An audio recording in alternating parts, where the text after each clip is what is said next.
Hi, I'm Michelle. Welcome to my channel, Guided Metanoia. This reading is for Aquarius. Hi, Aquarius. I'm new to YouTube. Thank you for joining me on my channel to check out your reading. I am a certified holistic life coach, and I've been reading tarot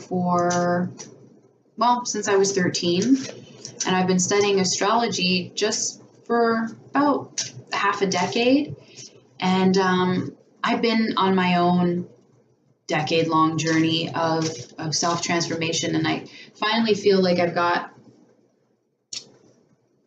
my skills in such a way that I'm able to use them in a very specific avenue, which is to help you in your journey of self-transformation, and to do that with all the skills that I've acquired that have helped me. And that's exactly what I'm here to do. So I want to take the beginning of your reading to just go over a little bit of what's going on astrologically, and then I'm going to circle back to the tarot, and we'll see what comes up for your cards. Hey now, and we'll see what happens, and then I'll pull an oracle card for you, and we'll see what's in the stars. 1 second. Okay. So first house, nothing going on in your first house. That's probably welcomed. And I say that because in your 12th house, we've got Saturn retrograde, Pluto retrograde in the house of the subconscious. And there is this sense of you learning to control your fears and a sense of overcoming them. I tend to think of Jordan Peterson, and if you don't know who he is, look him up on YouTube. He's fantastic. He's not for everybody, but I certainly enjoy a lot of his points of view. I tend to think of the story that he told of his nephew.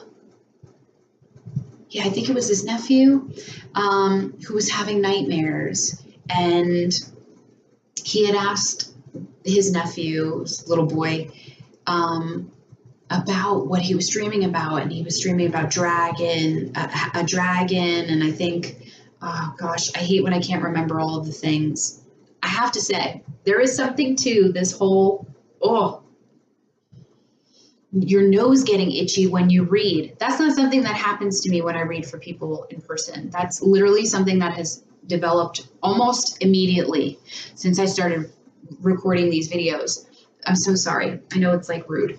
It's just driving me crazy.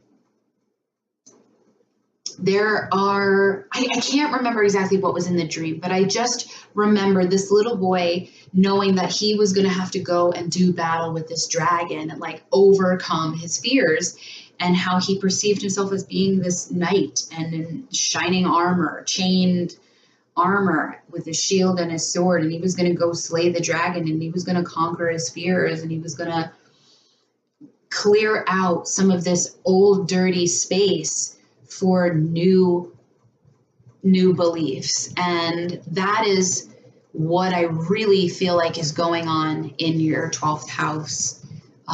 You're going to gain a level of self-mastery over things that have made you afraid for a very long period of time. And there is going to be this sort of in and out quality of it, because in your second house, you have Neptune and Lilith, and Neptune is known to cast a veil over things. And so you can kind of see what's going on behind the veil, but you can't see the specifics. And so this is a journey that you will probably have to walk with a flashlight. The hermit, this is going to be wandering around in the darkness with a small light. You're going to have to follow that light within. That was cool. That particular way that flowed hasn't happened for me yet. So thank you, Aquarius. Your third house, Chiron's in your third house. So this could be, apparently I have a theme for telling people to go like talk to counselors.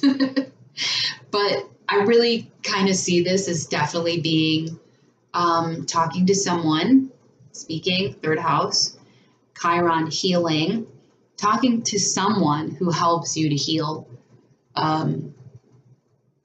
aspects of things that you've had in relationship to other people, even in relationship to love, dare I say, because Aries is looking over at Libra, and it'll be about the way that you healing the way that, because the way you think about a thing affects the way that you speak about it. You see me fumbling on my words. And it's more about the way that you're there's this weird sort of triangular thing that's happening, even though that's not necessarily what it is astrologically, but I see that happening because Libra is the cardinal air and you're that fixed air, and you'll have to step into more of that Libran energy when you're going to look over into Aries and see how these abrupt moments of communication. So that's possible for you too. You may run into people that are kind of like in and out of your life very quickly that bring messages to you that do some type of healing. So that, and Chiron's going to be doing that for the next 5 years or so. The fourth house is Taurus for you, and Uranus is in your fourth house, and you may be moving. You may be changing homes, which is moving. I could see this as, this is purely abrupt changes in your home and family sector.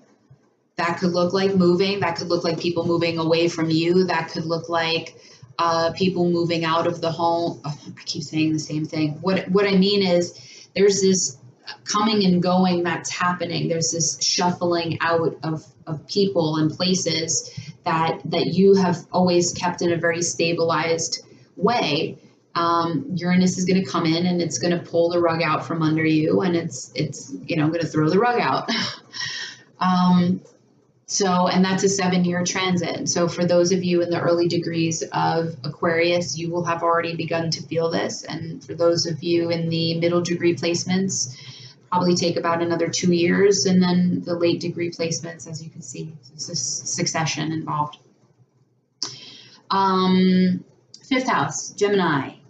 I think you are very complementary to the people that you're working with and the communities that you're involved in, because that's we're looking directly into Sagittarius, and Jupiter's been there since November to bless you with new communities of people, new groups of people, and your hopes and wishes. So I see you as somebody who's coming in to help keep everybody together, and that's what you do as Aquarians. You help build beautiful teams. You have an admirable quality of self-acceptance, and then the acceptance of other people.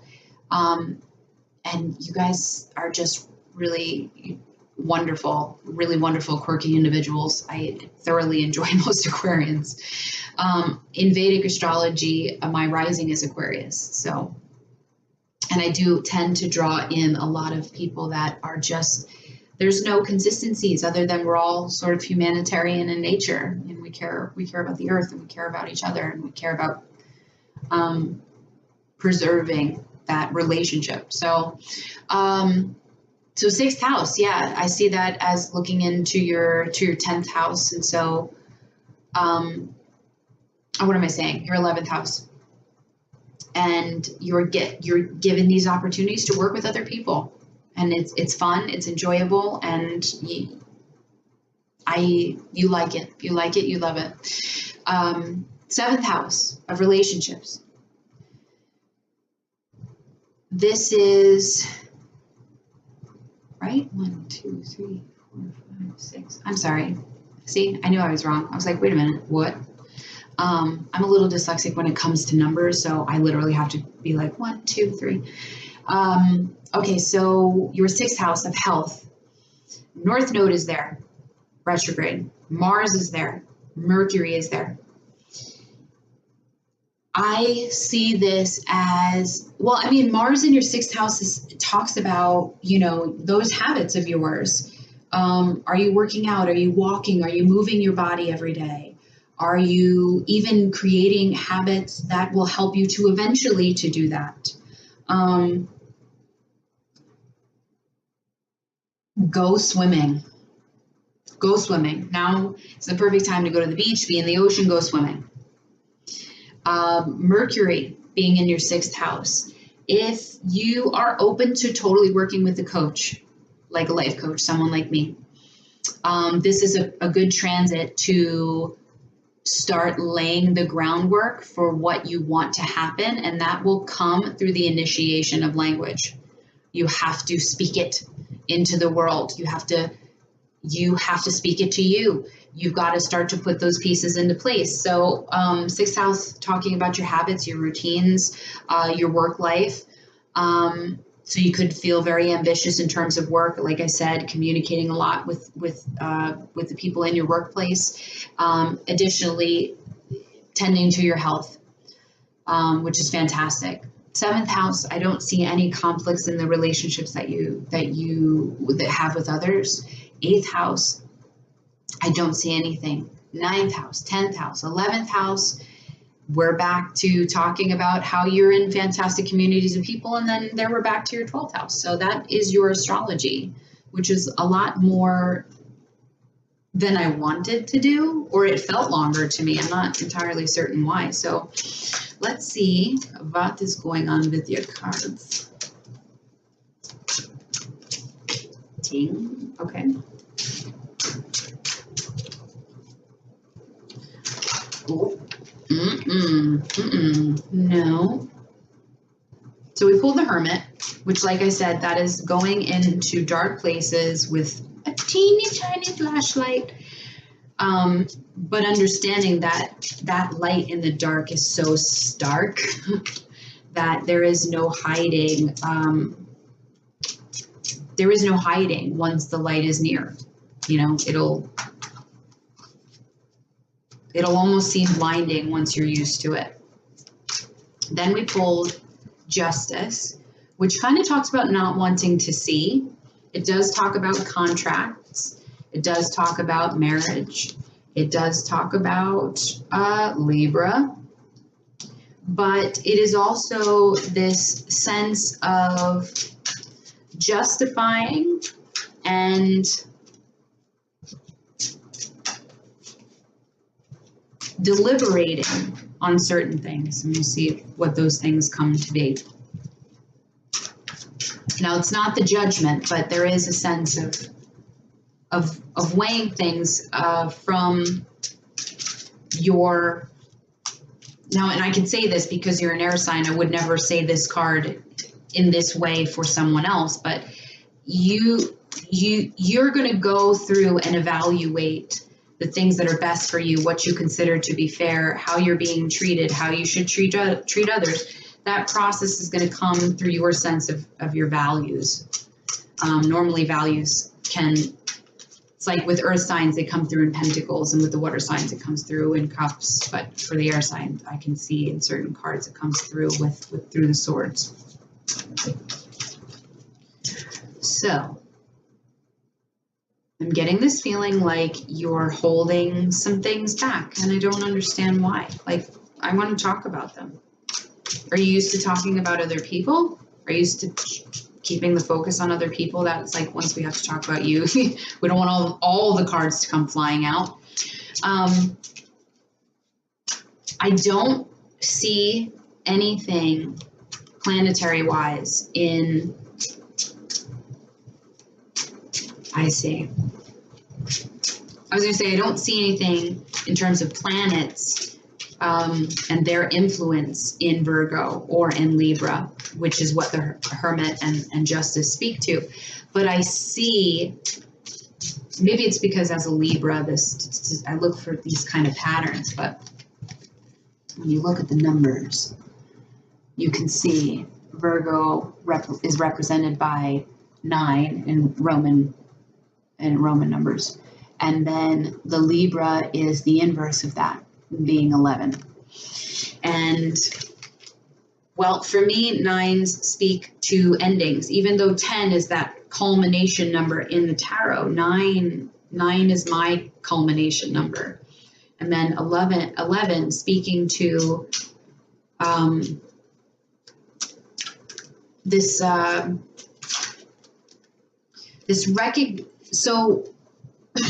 I forget whose excuse me, I forget whose video it was, but I mentioned in somebody else's reading, one does not become one until there is two, thereby creating the unnecessary opposing force.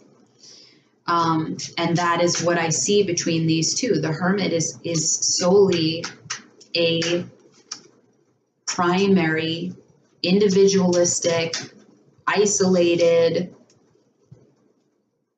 wise, and independent kind of energy. And then Justice and Libra is so much more about other people. And it's like, first of all, you have to know how to maintain that balance between self and others. And I'm not judging you. That is one of the most difficult things to do as a Libra. We feel very guilty when we have to start doing for us. It's like we're raised and we're bred to be these other people. All we think about is other people. And then when we have to start thinking about ourselves, we're like, wait a minute. I don't know where I want to go eat. I'm so used to just being like, where do you guys want to go? Wherever you guys are going to be happy, I'm going to be happy. Like, I'm going to make it work. So I can see this sense of like the self and others that are pulling into play and floating along this gradient scale of markers between the two. I do see the 10 of Pentacles in reverse. That is the next card. And that, if there are things that are not going well at home, I should stop acting surprised. I just did your astrology and we talked about Uranus in your 4th house. 10 of Pentacles in reverse does speak to things at home feeling a little upside down. It's like you have all the things that you want, but there's a sense of removal that's there. It's like not that you can't appreciate it. It's I'm having a hard time putting my finger on it.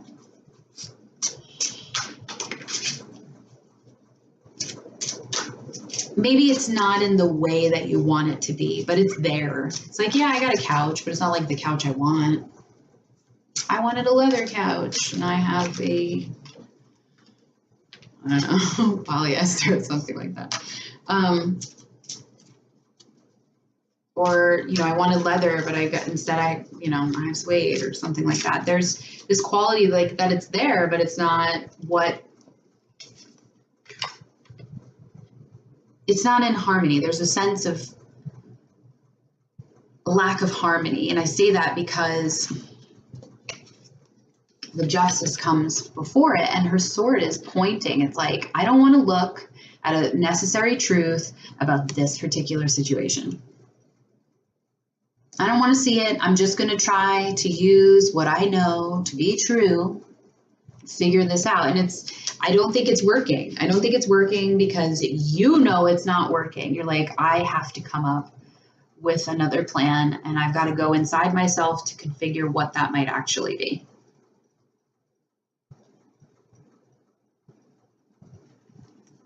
Okay.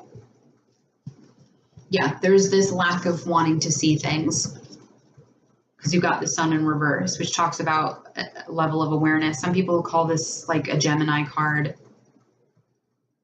I don't see that as a Gemini card at all.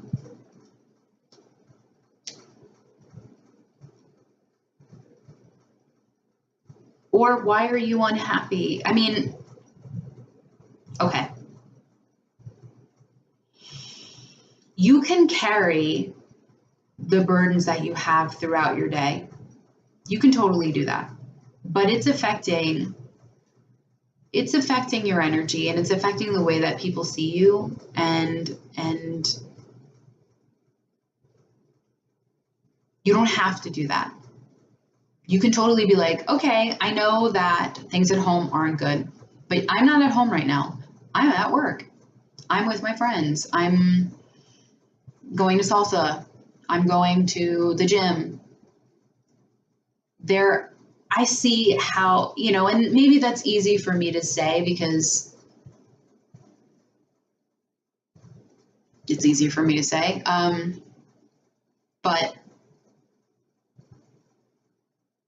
But if you stay present with things, it may help to give you the awareness that you need.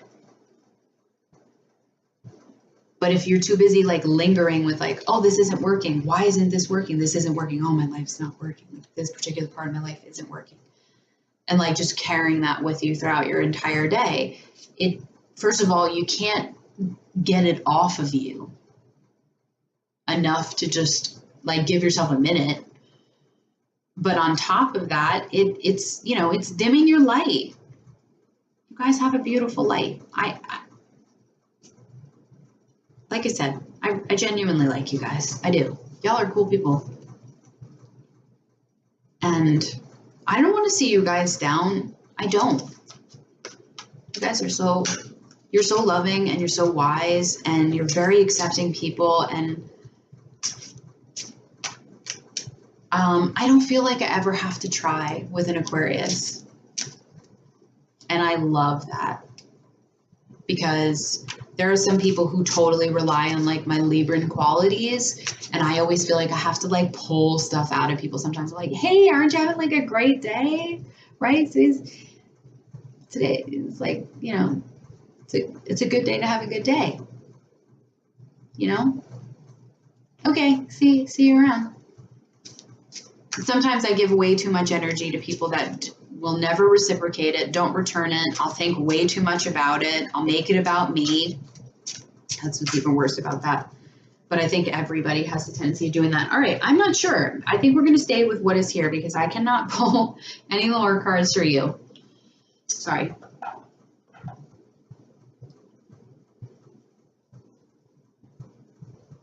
Queen of Swords in reverse. I think you know that the way to figuring out what it's going to take is going to ask you to step outside of your normal self, really. Queen of Swords. I also hear that this one most commonly represents Gemini.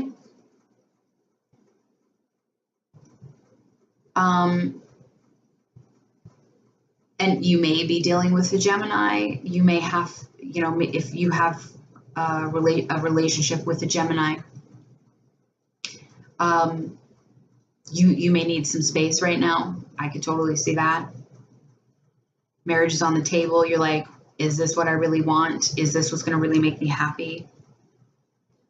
Do I think I'm not happy? Because I'll show you some of the other cards. Do I think that I'm not happy? Oh my gosh, why does this always happen to me? Like I see this like mental storyline here. But Queen of Swords in reverse is about having a level of flexibility to considering new mental processes, new thoughts, new perspectives.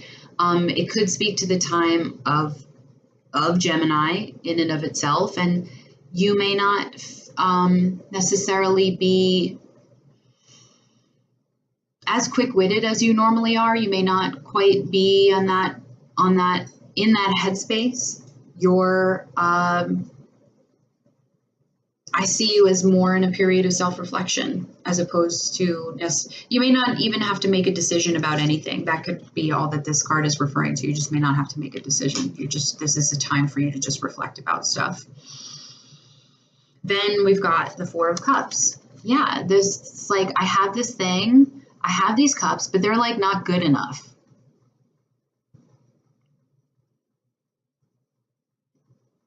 They're not good enough. this is also talking about when you get really fixed about your emotions. And if you become too fixed in your emotions, you become too fixed in your thoughts. Like, where do you go with anything? What space do we have to go with anything? It's like, nope, here, nope, like just tons of boundaries, like nobody can get in and you can't get out. Justice with the Four of Cups. You may need to make a decision about a situation that you know just genuinely doesn't fulfill you. And I don't think you want to make the decision, but and if you do that, that whole wanting to make this decision, like if you do that, I think you could potentially run the risk of ending up making more of a blind decision. You may be mindfully making a blind decision. Does that make sense?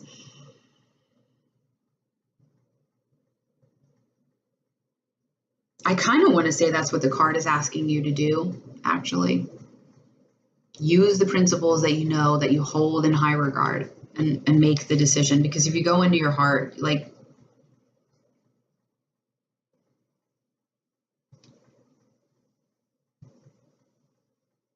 it's, well, I see another storyline that's here too, which is there is a potential love offer that could potentially be coming through from a Libra. It does possibly have the potential to move to something more official. I see you as kind of being down for that, even though you got some stuff going on in the background. I don't know that I would necessarily say it has the potential to go to marriage. It's totally possible, but I'm just isolating these two cards when I think of that particular theme. And then we have the Ten of Wands, which is, you're being physically burdened by these familial relationships that are burdening you. You're being burdened. I'm sorry, it's late. Yeah, it's heavy. It's heavy. But I don't think that you should try to carry all of these things. I really don't. I wouldn't suggest that to anyone. And I mean, having Uranus in Taurus does really speak to building that sense of strength, endurance. Endurance is the word that I'm referring to, that I'm specifically looking for. Yeah. Are there any other cards that would like to come out? But I see this as a time of reflection. I see this, you're coming to the end of a particular portion of this struggle with the home and family thing, because you're at the Ten of Wands. At some point, you are going to put this down. You are. And I think when that happens, you'll not only feel a sense of relief, but it's just going to show. It's just going to show. Okay, there we go. Okay.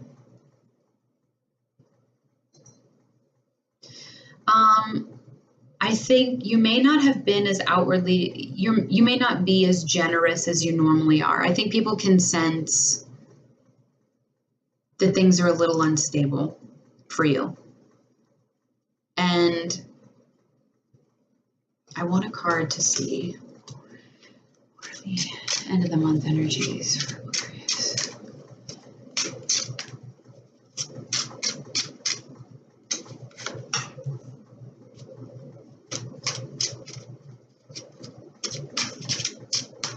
If you're dealing with a partner that is controlling, if you're dealing with somebody who,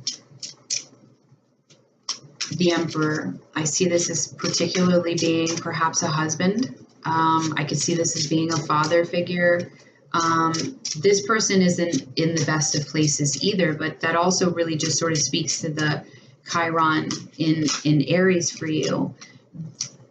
There are And now, oh, hey, and now I've pulled the Ten of Cups. Emperor in reverse, Ten of Cups.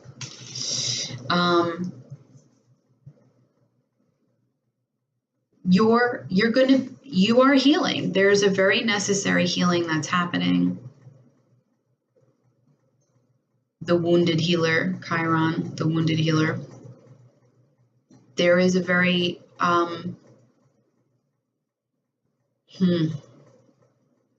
when I see the Emperor, I tend to think of a very particular person. And with this King of Pentacles in reverse, I just can't help but see that there's this male that's just,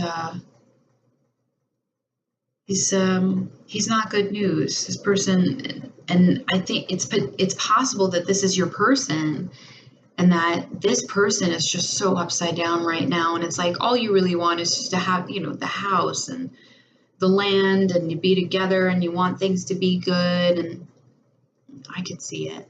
I see it. If this isn't another person and you don't have this particular partner in your life,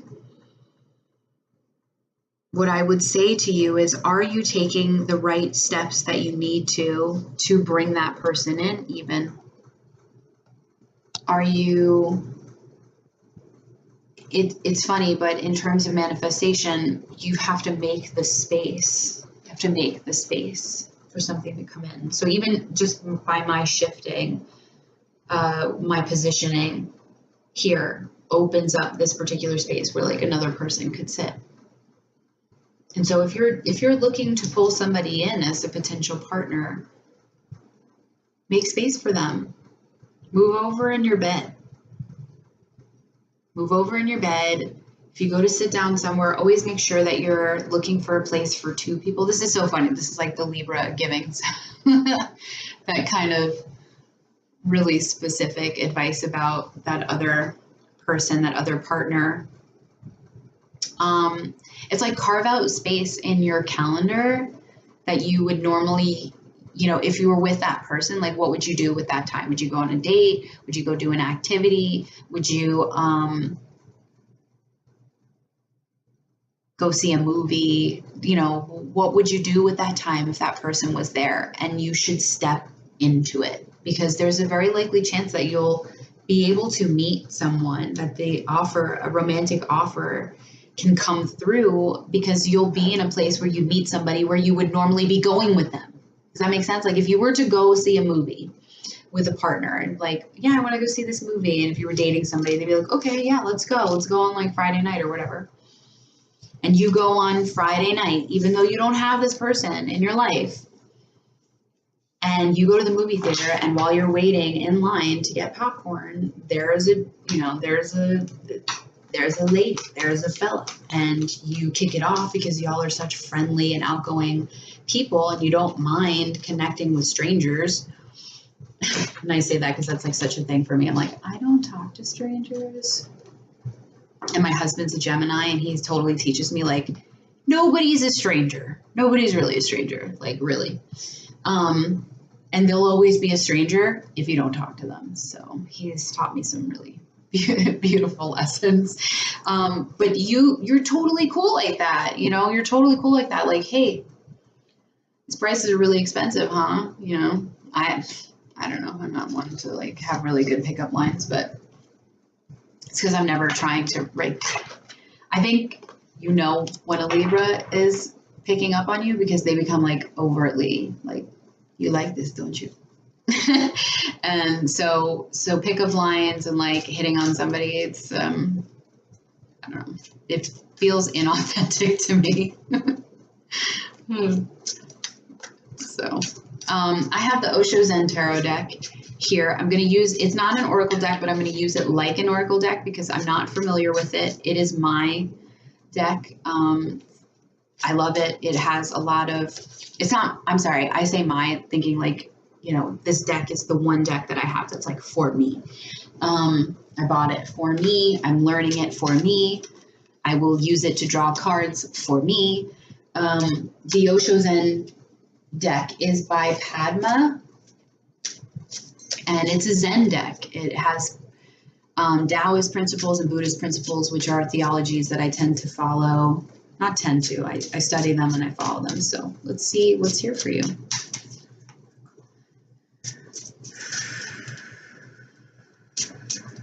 This one. Healing. No shit. Sorry. I know I'm not supposed to curse, but if you get to know me, I curse. Sorry if it offends you. Sorry, not sorry. All right, healing. Healing? Where are you? Healing. Oh, okay. This is the King of Water.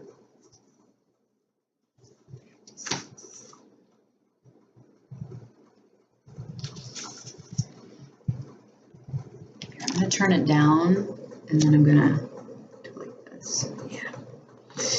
It's a time when the deeply buried wounds of the past are coming to the surface. Saturn and Pluto in your 12th house, okay? It's a time when the deeply buried wounds of the past are coming to the surface, ready and available to be healed. The figure in this card is naked, vulnerable, open to the loving touch of existence. The aura around his body is full of light, and the quality of relaxation, caring, and love that surrounds him is dissolving his struggle and suffering. Lotuses of light appear on his physical body and around the subtle energy bodies that healers say surround each of us. In each of these subtle layers appears a healing crystal or pattern. I'm trying to make sure you can kind of see it. And when we are under the healing influence of the King of Water, we are no longer hiding from ourselves or others. In this attitude of openness and acceptance, we can be healed and help others to be healthy and whole. Beautiful. And how nice, because you guys totally would. You'd be like, okay, I'm healed. Let me help you. And that's like what I'm doing too. So I admire the path. Thank you so much for joining me. Please make sure to like, share, and subscribe. I want to grow my channel. I have a lot of beautiful ideas that I look forward to promoting here. And I'd love to know where you're connecting with me from. So please make sure you comment below and say hello. And I'll see you in mid-June for mid-June readings. Nice to meet you. Bye.